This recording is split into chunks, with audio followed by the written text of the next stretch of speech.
Good evening. Welcome to the 22nd Annual Pull for Kids Classic and the 30th anniversary of Child Advocates. Sheryl and I are very excited about being honored this evening.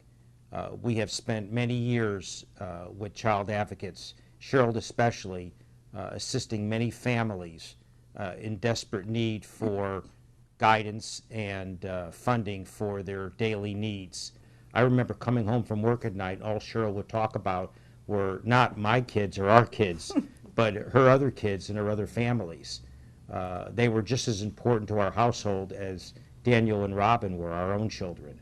So that made me very much aware of the positive effects that we could have on families that were less fortunate than we were. The special bond that I have developed with these children and the compassion is what brings me back year after year. So 9 years later, here we are, honorees, and thank you, Child Advocates, for a special honor. I first met Sheryl in 2006. She was a brand new volunteer when she came to me. So we had a lot of learning to do and figuring out the court system and all of that. She's been on 5 cases during that time, and she has just grown immensely. She's just actually one of the most wonderful volunteers that I've had in all the years that I've been here. She's worked with 12 children in those 5 families. The most memorable is the case with the 5 children. They weren't allowed out of their rooms. They were constantly locked in their rooms. They never had beds. They slept on piles of dirty clothes. Piles. And then piles of dirty clothes were feces on them, and it was awful. It was awful. I mean, if you walked into a home that was boarded up, that was been abandoned for a long time, if you picture that, that's what my sister's home looked like. 2nd grade, and those are the first memories I have. Like, the place wasn't clean; it was still dirty, and she was still bringing anyone in that she wanted to bring in. She wasn't caring about her kids, and so that's about all I remember from that young. It was wake up, get the clothes you could find. They might be dirty, you don't know, and you just pick them up, put them on. You go to school, you come home, and you're expected to stay in your room and not do anything because she doesn't want to deal with you right now. There's no point in her talking to you. So she'd lock us in our room and we'd sit there. If we wanted something to eat, Chelsea would have to go out and make a hot dog or something for us. And then we'd go back in our room and spend the rest of the night in our room, and that was basically our life for a while. Well, I was, my mom's second husband, which was not my dad, but the guy after my dad. He molested me when I was about 4. That went on for a few years. We've been bouncing place to place, different apartments every year. My mother's been on drugs my whole life, before I was even born too, so when she was pregnant with us. They had friends over almost every night, and they would, it was quite obvious what they were doing out there. You couldn't really hide it because the smell of it was horrendous, and you just sit in the room and you could smell it from out in the living room. If you said something, she'd be like, "It's none of your business, I don't need to tell you anything." So, I was their mom. They looked up at me and they wanted me to answer their questions and me to tell them yes or no, right from wrong. Because I didn't hit them, I didn't beat them. So pretty much taking care of them was my life. I always wanted them to be happy. So that was my one goal, was to make them happy. So the tragedy amongst all of them, they share that. Just think, to be raped in front of all your siblings in a living room. Where's the mom? She's in the house. Where's she? Sleeping in the bedroom. She got with this other guy, which was just a boyfriend, and then we moved in, and I told my mom, I don't like this guy, something's wrong about him, it's just gonna happen over again. He was molesting at first, and when I would tell my mom wouldn't listen, and then when he raped me, it was like, God, he wouldn't listen to me. So I just went to the school, and I was like, all right, I don't know what to do, I don't know how to say this, but this is going on.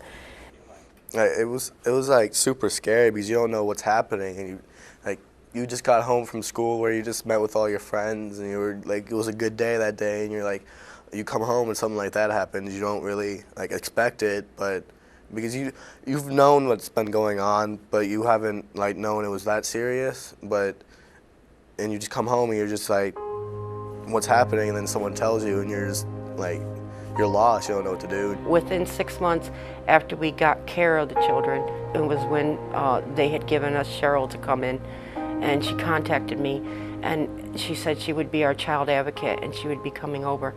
And I'm like, I am so thankful I get a child advocate. I just remember her being there, like, hi, I'm Sheryl, Androphy. So nice, so like proper, just so nice. And she was like, so sweet. She had this big smile on her face all the time, constantly.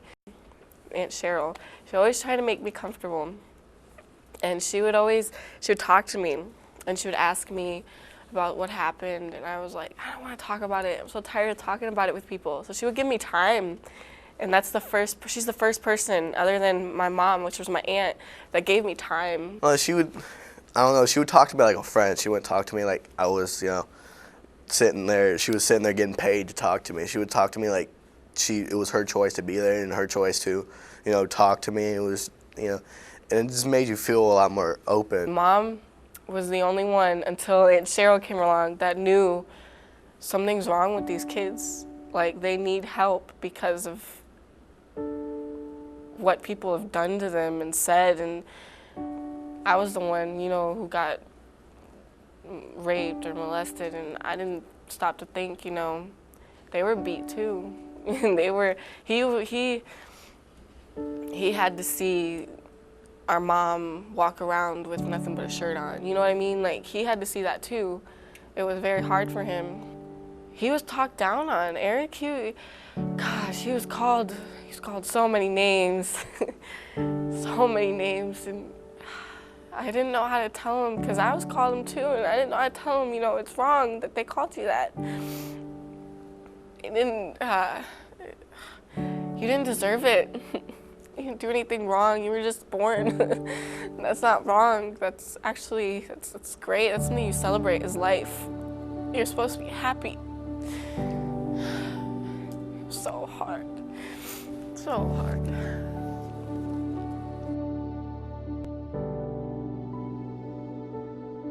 I thought I was the one that was in the wrong. I never knew that I was in the right, and Aunt Sheryl helped me realize that. After, I was happy. I was proud of myself. I've never been proud of myself. I was very proud. I thought I could do anything, and then I went home and went to high school.